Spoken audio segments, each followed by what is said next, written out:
സാധാരണ നമ്മൾ മരം മുറിക്കാറുള്ളത് കയറിട്ടിട്ടാണ്. ഏതെങ്കിലും ഒരു ആംഗിളിൽ നിന്ന് കയറിട്ട് വലിച്ചായിരിക്കും. എന്നാൽ ആ ഒരു സൈഡിലേക്ക് മരം വീഴുക. എന്നാൽ കയറില്ലാതെ മരം മുറിച്ചാൽ എന്ത് സംഭവിക്കും? ഇവിടെ കയറില്ലാതെ മരം മുറിക്കുകയാണ്.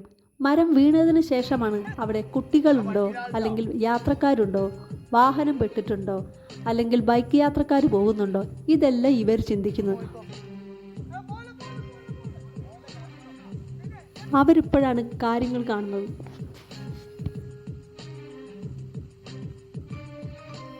ആ മരം മൊത്തത്തിൽ ആ ഇലക്ട്രിക് വയറുമേലാണ് കിടക്കുന്നത്. ഇത്രയും കെയർലെസ് ആയ ഒരു മരം മുറിക്കുന്നത് ഞാൻ ആദ്യമായിട്ട് കാണാം.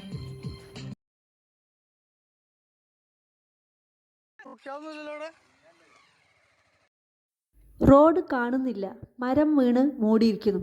അതിൻ്റെ അകത്ത് ആരെങ്കിലും ഉണ്ടോയെന്നും അറിയില്ല.